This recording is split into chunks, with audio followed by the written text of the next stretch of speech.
everybody, and welcome once again to the Open Mic, the show where every episode I talk to a writer from somewhere on the literary spectrum about what it is they do, what genre they're in, how they go about doing what they do, and hopefully sharing not just information about their latest works or their catalog of works, but some insights into how they do what they do. Because as a writer myself, I find it utterly fascinating, and I'm going to presume you do too, which is why you're here.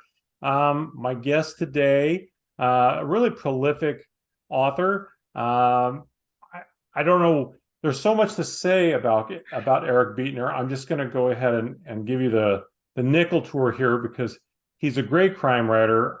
He's produced over 25 books, many, many, many more short stories than that, many of which have earned him award nominations.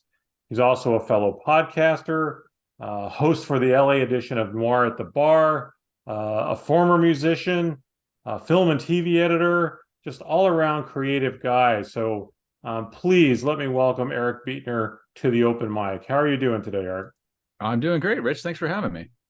Man, it's my pleasure to have you here. And I will remind everybody too, of course, we're on all the major podcast platforms. We're also on YouTube. So however you get the show, do me a favor, leave me a review if you can, subscribe if you can. That's always great. And I'll be able to keep bringing you insights with great folks like Eric here. So let me get started because you have a new book out. It's called There and Back, which I am fully ensconced in right now, right here. If you're watching, and the reason I brought up the YouTube thing here is because if you're watching on YouTube, I'm holding the book up so you can see it here.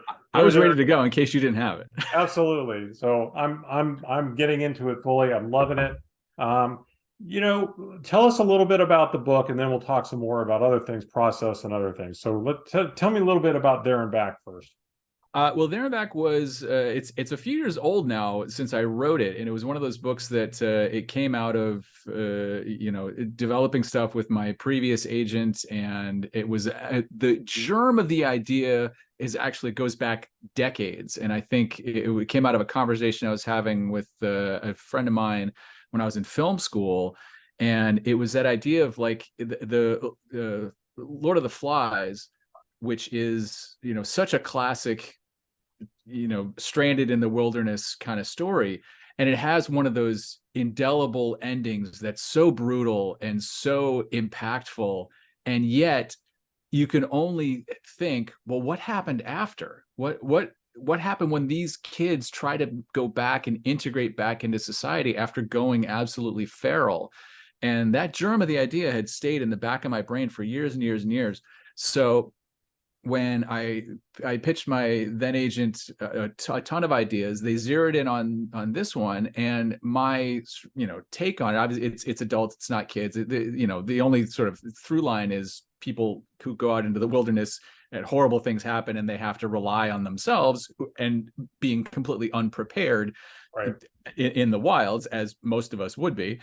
But then also, what happens when they try to make it back into society? How do you come back from losing your humanity and try to reintegrate into finding that human side of you again? I thought that was endlessly fascinating. So that's where the story really originated. And then my own foolish hubris, I guess, I decided that this was really a dual timeline kind of story, because I didn't want to play out, here's what happened out there, and then here, in two different halves. You sort of needed to see a little taste of what happened out there, and then how are they dealing with it, and then I'll give you a little bit more information about what happened out there. So you have these sort of secrets that are revealed, and then you're seeing them react back in the real world. So it ended up being a structural nightmare for me that ended up being the most complicated book I've ever written by leaps and bounds. Yeah, I've talked with other writers who do interesting things with structure like that, and they ultimately will say the same thing, like, oh my gosh, but I've seen the same thing. A writer friend of mine just finished a book that he set in the 1970s, and we're about the same age, mid 50s, and he thought, oh, I lived it, it won't be a big deal. But then when you write something that's in another decade like that, you have to remember, oh yeah, every little single detail is different. Yeah. It's not just that we didn't have cell phones or the internet. There's all these other things, the phraseology, the fashion, the cars, everything was so completely different. And he said it ended up being, I thought it would be my easiest book. It ended up being, as you said, by far the most difficult thing I've ever done. So Yeah. I definitely get where that's coming from. Yeah. Isn't it sad that a book in the 70s from our own youth is now considered a period piece? Oh my God, yes. Absolutely, yes. I'm becoming more and more aware of it every day too. Well, I do spend a lot of time in the outdoors. My wife and I are avid backpackers, and so we've done some many trips in the backcountry for years and years, and we've had a few incidents where somebody got hurt or somebody got sick, and I have a very distinct memory the first time it happened, not really being as prepared as we could have been, and maybe that I hadn't taken it as seriously because you mentioned hubris. You do enough of these and you don't have anything go wrong, you start to think, well, Right. what could go wrong? Well, okay, we found out, my brother-in-law got pretty badly hurt and we were able to get him out. But boy, since then, every year I take wilderness medical training, and I got recertified every year in CPR and on, right? Because I had this horrible feeling like I could not bear watching somebody die in front of me because I did not have the skills to at least stem their bleeding or Oh do yeah. whatever it needs to be done. So as I'm reading this, I'm just going, I'm getting the Lord of the Flies thing, but it's almost giving me heart palpitations going, oh my God, I have been in that situation. And thank God I'm not as rank rookie as these folks are, because they are, they're freaking out, and justifiably so. They were so prepared to have everything done for them. Yeah. And now that their guy, well, I don't want to give away stuff, when they are not in that situation where they have to fend for themselves, I had a real sense of, oh yeah, I have a little deja vu here. So I'm really liking that part of it. Short, long-winded way of asking a question: had you spent time in the outdoors yourself on this one, or was this all? It's also some inner fear of your own that helped create this. I am not an avid outdoorsman by any stretch. For my whole life, I have been an indoor child for sure. I mean, I love nothing more than sitting in a dark room and watching a movie. And I wish desperately now that I'm of a certain age that I had spent more time outside. I have spent far too much of my life staring at screens, and that is a big regret. So I am trying to change that now. I spend a lot more time. I live right near the beach, so I spend a lot more time, at least near the beach and on the coast and things like that. But the interesting thing with this book was I started doing a lot of research on just what you're saying, sort of, I got a book about like bushcraft and, the best ways to make a fire and that rudimentary first aid. And I started sort of gathering a little bit of information. And then I had a moment where I was like, wait a minute, these people don't know any of this. I don't need to know any of it. So I scrapped all that research and I approached every troublesome spot that I put them in with my own attitude of like, okay, what would I do as, like you say, just a rank amateur? How would I try to get out of this situation, for better or worse, oftentimes for worse? But I sort of use that as my guide rather than to do all this research on stuff that they would never know. Right. Yeah, well, and it's fascinating because that's a good lesson for somebody. Uh, sometimes the best research is no research. Yeah. It really depends on what your story is. I I am fascinated by the naming process of stories and books. I really am. And I wanted to share for anyone who may not be familiar, because you have some great titles in your catalog. Two in the Head, The Devil Doesn't Want Me, Nine Toes in the Grave. Those are just a few. Are these all your originals, or how much of the titling process in your experience have you been able to be responsible for on your own, and how much has been pushed on you maybe by a publisher or an agent, editor?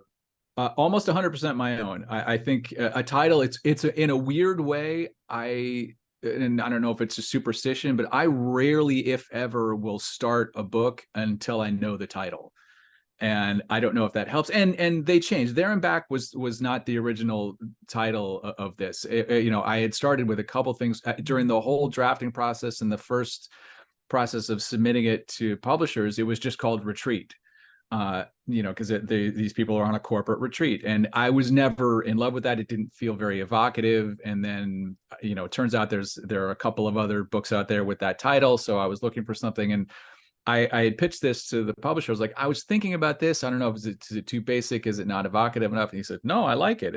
It tells the story in a nutshell. So, we went with that. But, I think grabbing those titles, it's important to me. And it does, when I'm at the bookstore considering something, if the title is evocative and it makes me feel something, and you sort of get a sense of like, oh, this is going to be something that's hard boiled, or this is going to be something that's more, psychological, if it's got, something about lying in the title or whatever, I sort of, you do get a sense of judging a book by its cover, by the title, you get a little bit of a thing there. And for some of them, like The Devil Doesn't Want Me was one of my favorites, because that one I was listening to, NPR does a thing called StoryCorps, where they have like ordinary folks come and just give you like sort of their 5-minute life story. And I used to listen to those while I was walking my dog, and they had an interview with a guy. He was like 97 years old, and just the greatest like character. He just sounded like this character actor. And he just comes on. He's like, yeah, my name is Murray, and I'm 97 years old, and the only reason I'm here is because the devil doesn't want me. And I just went, what? Like, that's got to be something. So sometimes the story idea just steps right up and gets right in your face. Exactly. Yeah. And we gather those things like magpies, right? Sometimes you'll hear something and go, oh, that's going somewhere. I don't know where yet, but let me jot this down and leave it on a scrap of paper on my desk, and I'll use that somehow. So yeah, but the titles are important to me. I'm glad that they resonated with you. Well, another thing that I know a lot of authors spend a lot of time on, myself included, is that first opening line, first couple of sentences, maybe just a single sentence, whatever. But that because you only have, I don't know what the industry data is now, but you have a very limited time to grab somebody, and Right. so a lot of the writers I've talked to put a lot of time and effort into that opening few lines. What's your perspective on that? Totally agree. And again, it's another thing where that's one of the reasons, or one of the ways that I know I'm ready to start a book, because I have the worst process in the world, because I'll get an idea and I'll sort of think about it. I won't necessarily write anything down, but it's the ideas that stick around in my brain for long enough that I start to think, okay, yeah, there's something here. This is not leaving me alone. This is worth pursuing. And then I'll think about it some more. I'll make some notes. I'll try to figure out, plot things, but it's not until the characters really show up and start speaking to you that I think that now it's ready to go. And part of that is when I know what that first line is, when I know exactly what does the door open onto for the reader. And if it's that first line, that first paragraph, just that first scene, that's when I know I'm ready to go. I've thought about this enough. It's sunk in deep enough. And if I know confidently where that first step on the journey is going to be, then I feel confident enough to keep walking that path. So it's very important to me. Yeah. Along those lines, noir is, well, we live in a very scary world. I don't think that's news to anybody. It feels scarier all the time. But, noir and crime fiction mystery has always been so popular with readers, and I'm endlessly fascinated by it. I mean, clearly, as someone who dabbles in it, what is the fascination with noir? I mean, how do you see this fascination? Because, like I said, real life is scary enough. I mean, and then you go, hey, let's go ahead and read 300 more pages of, getting, blood, gore, bad people doing bad things, but we can't get enough of it. You know what? Why is that, do you think? Well, I think you have the two different sides of the coin. There's traditional mystery where disorder becomes order, and by the end of the story there's resolution, and that makes us feel good as people. Like you say, if you head out in the world on a day-to-day basis and you don't know what tragedies may befall you, but I can come home and I can read a book and I know order will be restored and the world is whole again. Then you get into noir stories, crime stories, where that question is still open-ended all the way to the end and often after the last word. But I think my fascination with that anyway is both a combination of what would I do in that situation? What would my life look like on my worst day? Because that's a lot of what these stories are, is you're putting someone through the worst day and seeing how they react. How can they get out of this? Often it's a day, it's a horrible day of their own making. Mm-hmm. And I think that's noir in a nutshell, is someone tangled in a web that they spun themselves.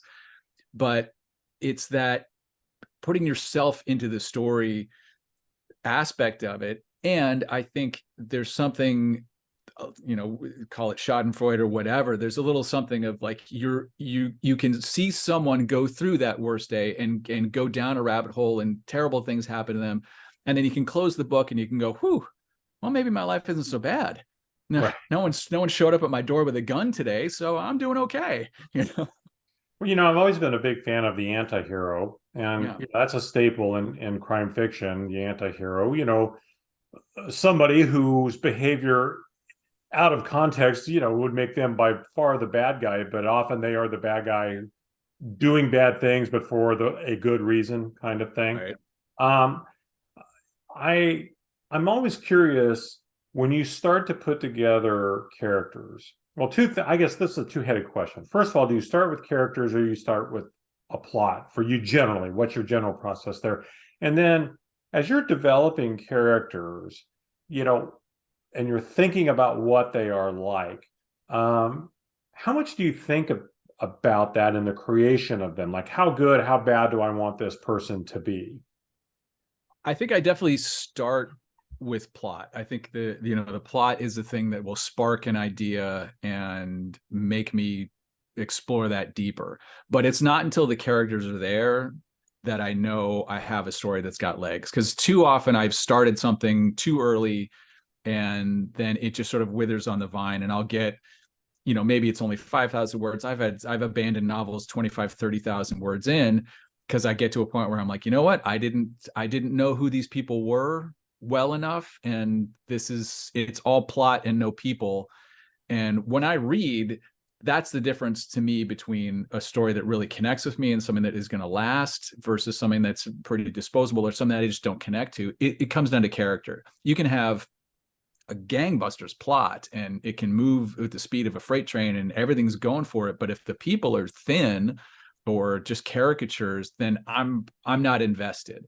Mm-hmm. So I always really latch onto the characters as this is the thing, because as writers we spend more time with these people than any reader is ever going to. There's that that double-edged sword of like, oh my God, I loved your book, I read it in a weekend, and we go, thank you, that was great, it took me 8 months to write it, but I'm glad you enjoyed it. Yeah. It's like, you kind of feel a little bit of a slap and tickle on something like that. But I think one of the things that I do best in my writing is that anti-hero that you're talking about. It's taking a character who does or has done morally questionable things that are clearly outside the realm of good societal behavior, and making them rootable and making them relatable, whether it's showing them do something that shows that they do have heart in the end, showing them doing something where they're trying to change their ways, that they're on a redemption arc. I read a lot of crime novels that wallow in the nastiness and the dirtiness of it, and I don't get anything out of that. I don't want to just spend my time with bad guys being bad. You show me a bad guy who's trying to be good, right? Okay, now that's something I can latch onto. That's something I'm going to root for, and I think those are the characters that other readers have told me anyway, that's what I'm sort of best at. It's funny because I've been having this conversation with people a lot of late, mostly talking about where we're at with television storytelling, but books too, movies, of course. I'm getting really burned out on these stories where I don't have anyone to root for. Yeah. Because everybody's unlikable. Yeah. At some point, what a character is doing is one thing, but you have to, and I think this is what you were just saying, that person has to be rootable. Yeah. There has to be something redeemable enough about that person that I still want to see through to the end. I won't pick on any particular shows by name, but there are shows I've stopped watching that everybody's still raving about because it's just like, there's not a single character there that I can root for. They all suck, and I don't care what happens to any of them, right? And at the end of the day, you have to care about what happens to the characters, right? So I'm endlessly fascinated by that process, and and especially that you say you've got that far into a book and say, I didn't get it on these guys. Whatever happened, these are not rootable characters, and to have the metal at that point to say, I'm just going to stop. How many times have you had to do that? Thankfully, only a handful. But look, to me, if a book doesn't work, even if I finish the whole thing and nobody wants to buy, nobody wants to publish it or whatever, I don't take that too seriously, because I've always gone into this with the attitude that ideas are free. There's always more ideas. It might be a struggle to get there. You might not find it right away. You might have to, go through this process several times in order to land the next good one. But for me anyway, I've never really struggled with writer's block, knock wood, but there are an infinite number of ideas out there. And if this one doesn't work, you just have to sit down, do the work, and get over the hump and get to the next idea. But I think to your point, I look at something like Breaking Bad, and a character like Walter White, he does deplorable things. Yeah. But everything he does is for his family. And he went sort of off the rails, but the reason he got into what he was doing was for a noble pursuit. And I agree with you, though. I think too many people saw or took away at least only the dark side of that and forgot that inciting incident, which is, oh my gosh, I'm going to die. I need to provide for my family. Mm-hmm. That's a rootable interest. So if you can have a character who's starting on that solid of a foundation, yes, they can do some horrific things, but we're still on his side. So it's interesting sometimes how viewers, readers, what have you, miss the point. I remember I read an interview that David Duchovny did one time, and he was talking about his character from Californication, and he said he would have mostly, of course, younger men come up and say, "Oh man, I want to be just like Hank," and he'd say, "Are you sure about that?" I mean, because he's a drunk, and he's got all these, he's made an entire mess of his life from Jump City here. You sure that you want to be your role model? He's not meant to be a role model, So I guess we all take out of it what we choose to take out of it, right? Yeah. So you've written a couple of different series. A lot of crime writers do write series, and that the industry certainly likes to see crime writers and noir writers who write in the series format. I read a piece that you wrote recently that I thought was really interesting, which is on how not to write a trilogy. Do you mind sharing some of those insights again here with us today? I mean, you don't have to do a word for word, but you really seem like you discovered some things about that process. Well, yeah, it's referring to my Rum Runners trilogy. So that it was not by design that I ended up writing this trilogy completely out of order. It was an interesting thing because I've had a checkered past with publishers. I have a way of killing small press publishers like a serial murderer. So the first book, Rum Runners, I came out with a publisher that was based out of Europe. They published that book. To that point, it was my most critically acclaimed, my best selling. I got great reviews. People really loved it.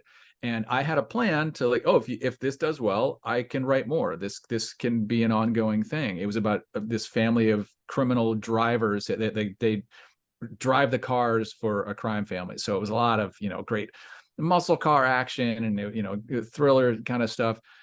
But one of the characters in that book was, a guy in his early 80s, sort of the patriarch of the family, who comes in about midway through and starts to kick ass and take names. And people were like, "Oh my God, I love Calvin. He was great. This old guy is." And I was like, "Oh boy, readers really are responding to him." And I was like, "But I don't want to make him into some sort of artificial superhero going forward. Like he used up all of his youthful energy that he had left in the events and Rum Runners. If I just kept him doing that again and again, it would be cartoonish." So I said, well, let me go back. I'll write a prequel. Let's go back to Calvin's younger days. And if people are interested in this character, let's do that. So the second book, Leadfoot, I jumped back into the early 70s.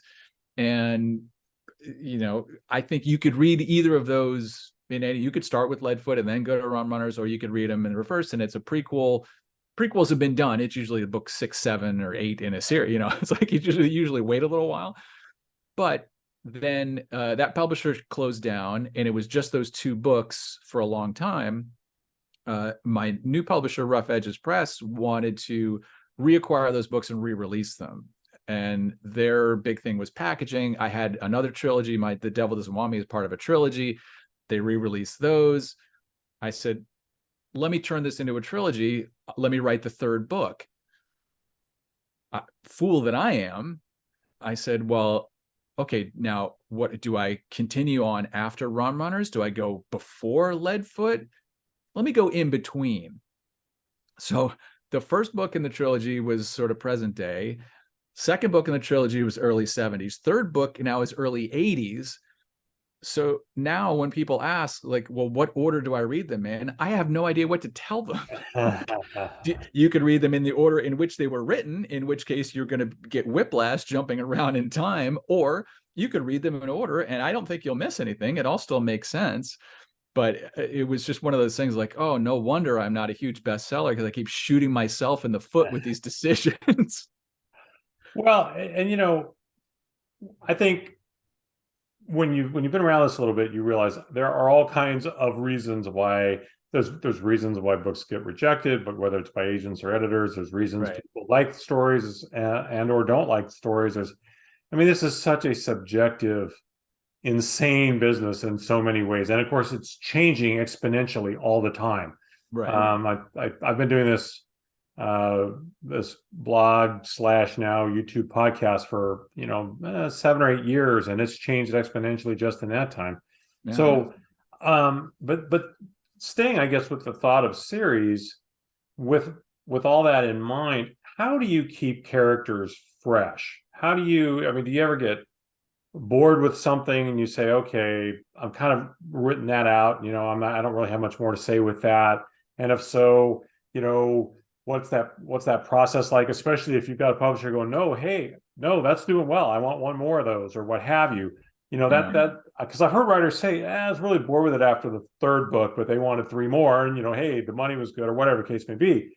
How do you approach keeping your characters fresh and keeping yourself interested in telling those stories with those characters? Oh, for me, I end them all at a trilogy. I think 3 is a good number. But I also think the kind of characters that I write don't lend themselves to, 15, 20 books in a series, because more often than not, or at least maybe every time, like you get, it's a PI, it's a detective, it's a police procedural.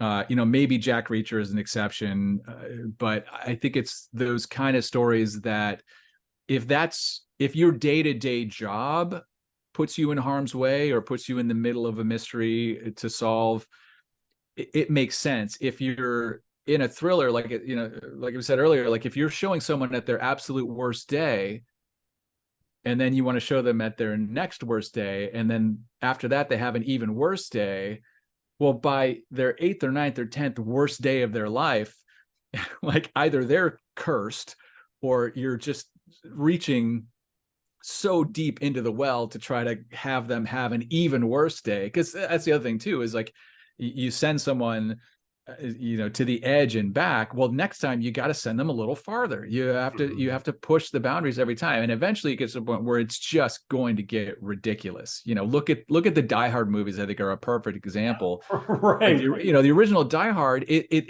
That's like maybe the most pure guy on his worst day story. And then every time they tried to up the ante to the time you got with like that part 5 that they made, 30 years after the fact.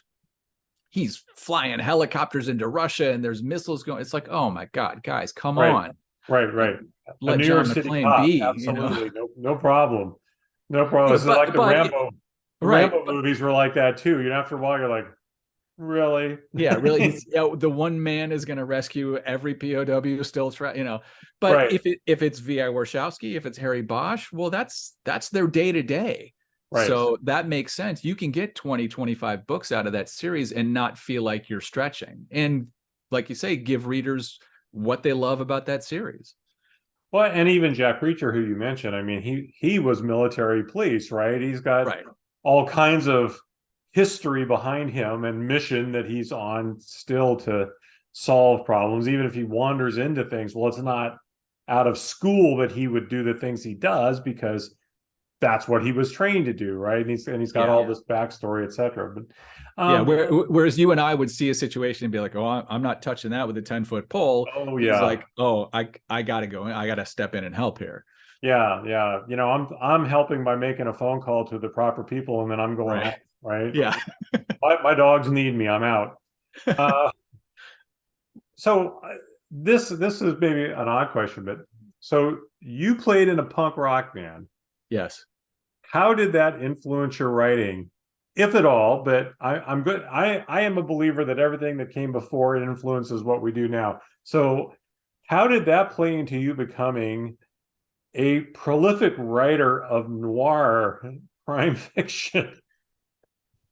I don't think it's a straight line, but I don't deny at all the influence that had over, I think, all of the creative aspects of my life. My fellow writer S.W. Loudon and I share a similar background. We used to talk about this stuff all the time. He and I co-hosted a podcast that we did, and we were constantly seeing parallels between the music business and the publishing business, and especially on the indie side of things, where you're not dealing with the big corporate structures of either publishing or the music biz. It was very much a sense of, well, I'm not going to wait for permission to do this. I'm going to write my book. I'm not going to wait for someone to give me a deal, and I'm going to write my book and then I'm going to try to sell it. But while I'm doing that, I'm going to write the next one and the next one and the next one. I'm not just going to sit and wait for the system to invite me in. I'm going to kick down the door. So I think that part has influenced the way that I write and the way I approach the kind of creative aspect of my life. I think my dad would hear this god-awful noise coming out of my bedroom in high school and he assumed the worst. He thought I was probably on drugs. He thought I was going to join a gang. Who knows what he thought? Meanwhile, I'm in there listening to straight edge hardcore, which, for those who don't know, really espoused not drinking, not doing drugs, being responsible. So I don't drink alcohol. I never have. I've never done drugs in my life, never smoked cigarettes. I don't even drink caffeine. I'm a very sort of straight-laced guy. But I also don't deny the dark side. And I would listen to screaming punk rock hardcore. I would listen to the most extreme, metal and, Slayer albums and stuff. So I have no problem having the dark side and the light side living side by side in my life. And also I think in my work. So I embraced, darker stories, crime stories, and the kind of movies I liked and the kind of books that I read. But as we sort of touched on earlier, I think that only works when there's a crack that you let the light through. And I think, this screaming hardcore that I liked had a positive message. These incredibly dark noir stories that I like and that I write have humanity in them and have heart at the core of it. So I think that if you're only one thing or the other, it's not very interesting. But if you have that black and white, if you have those levels, it's going to make interesting art no matter what type of art you do. I only have a couple more here, but this is one I ask. Actually, probably both these I ask a lot of the writers I talk to, and I'm really curious because there's so much thought that goes into now, and a lot of commentary now on the kind of characters writers write, and men writing women and people writing characters of other cultures, etc. Mhm. How do you approach writing a character that doesn't look like you, a woman or somebody who, again, who's different culture, different ethnicity than you? Is what steps do you take to try to make sure, you're presenting those characters accurately and in a way that, is not going to get you in some kind of trouble? That's a great question, and it is something that I think we as writers are thinking a lot more about these days in a very positive way. And it's something that I've thought a lot about. I have a book that unsold as of yet, but it's a female protagonist, first person, who starts out at 14 years old and then ages up into her mid 20s. But that's a world away from my own experience. But I think the key is, I hesitate to call it research, but I think if you are paying attention to your fellow humans, that is so critical to a writer. And I think something so inherent to a writer. I think that's one thing that really separates someone who is kind of destined to become a writer. From a very early age, we're observers and we take in those idiosyncrasies of people, and we're drawn to the more extreme characters. And in a crowd, we are zero in on the person that's a little bit off, a little bit strange. It might be something they're wearing, might be the way that they're speaking, it might be the way that they're interacting with somebody else. But I think we're constantly filing those things away in the back of our brains and bringing some of that forward to make these characters real, because you've seen it happen in a real person. If you bring something like that to the page, no one can argue, well, that's not realistic, because you can say, no, I saw someone do that. I heard someone say that. I've witnessed people behaving that way. And then the other thing is, I think, especially writing about different cultures, different races, there's absolutely no shame in admitting what you don't know and just asking. Like I had an idea for a story, and the main protagonist was going to be an African American. So I reached out to a half dozen of my African American writer friends. And before I even started, I sort of floated. I said, hey, I'm thinking about this. Does this make sense? Am I the guy to write this? And the general consensus was like, I don't know if you are. And I said, good. Okay. File that one away. I'm not the right one. And that's fine.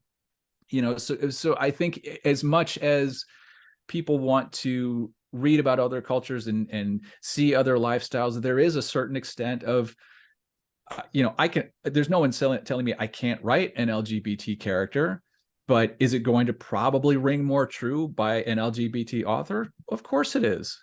Sure. So I never ever want to advocate leaving those characters off the page for a white straight male writer, but you do have to sort of evaluate a little bit, like, am I the best person to tell this story? And if not, then back away and write the characters that are going to be the truest to you, and, like you say, that you can represent the best. Because it's not a question of cultural appropriation, it's not a question of painting someone in a negative light. It's just a question of getting that character right and making them as real as possible. So I always want to know that I'm the right guy to write this person, this man, that woman, as real as I possibly can.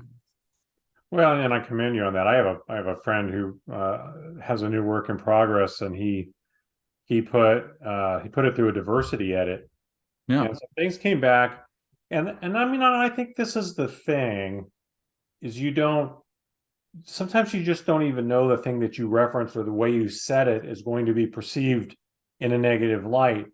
And Exactly. he had some feedback come back to him. He just was, completely taken aback, because it didn't even occur to him. And, this guy doesn't have a mean bone in his body. I mean, that's the whole thing. That's the reason he did it. He said, I'm trying to catch things I might have missed. Well, the things that he was most concerned about were fine. it was little things, little Hmm. small things that he didn't even think about, but that because he doesn't live in that body, it got pointed out to him, by phrasing this way or describing a person this way, that's really stereotypical. Didn't even occur to him, right? So Yeah. sometimes that's a real thing that, in our lives we have to do, but also especially as creatives and writing characters and story, because story is so powerful. I think it's really commendable to be thinking and be willing to do like what you said. Am I the right guy to do this? I wanted to ask this last straight question here. You've been in the industry a long time. Do you think, and it's changed a lot? We've talked about that. Um, do you think that the industry now is better for writers than it was 10 years ago, or is it maybe not as good as it was 10 years ago? Well, that's interesting. And I think if you ask a certain subset of writers who are self-publishing and just want the act of having a book available on Amazon that they can send their family and friends to go get, obviously it's so much better because it's now so much more democratized and it's so easy to, hey, I wrote a book and I finished it on a Friday. By Monday, it can be available worldwide. Now, the downside of that is maybe it's poorly edited, maybe it's not a great story, maybe it would not have made it through the gatekeepers of the publishing industry who are love them or hate them. They're there for a reason. So I think the consolidation of larger publishers into fewer and fewer outlets is never going to be a good thing. I think, and again, it depends on who you ask, because there's changing tastes where a lot of what I write, like you've said noir several times, and as much as I, try to be like, no, I'm a thriller writer, or no, I do this or I do that. Like sometimes noir can be a negative for a lot of readers because they think, oh, I don't want to read something that dark, or oh no, that's going to be too depressing. So they'll write it off right from the beginning, the way a lot of people would, if you're really into hard-boiled stuff, you would never read a cozy, because why would I read that? Well, it might be a great book. You don't know. But I think, I don't know that Elmore Leonard would get published today if he was just starting out, because it's not what the market is publishing and not what the people are buying right now. I think we've swung more towards psychological suspense, female driven stories, all these things. And it's, no judgment. It's purely market driven. That's what people are buying. So that's Mm-hmm. what readers want. So absolutely give the readers what they want, for sure. Does it leave out people who are writing darker, more noirish, more hard boiled stories? Well, yeah, for now, maybe it'll swing back the other way. Who knows? The other positive side of that is there have been so many stories published, books that I've read, by Native American writers, by African American writers, by Asian American writers that I probably would not have existed in the 80s, because people wouldn't have thought there was a market for that. But there have been some incredibly popular, award-winning, Edgar Award-winning books, in a genre that the industry as a whole dismissed for far too long. So in that sense, I think that that's another positive. So is it harder, I think, to get a start and get a foothold in the business? Probably. It's never been an easy business to make a living at. It's Right. always been, the 1% that are, you quit your day job and you write full time. That's always been kind of a pipe dream for all of us. Right. So I think it's probably exactly the same in more ways than we want to admit.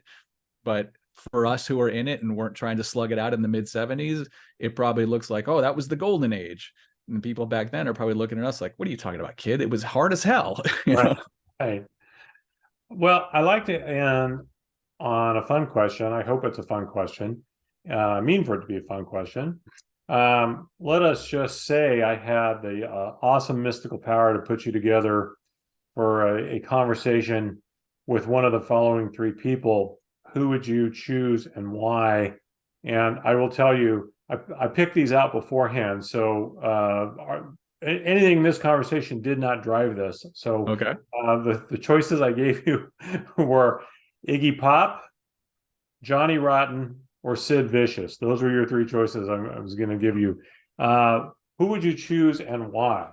Oh boy. Man, I don't know if I'd want to spend a whole lot of time with any of those guys.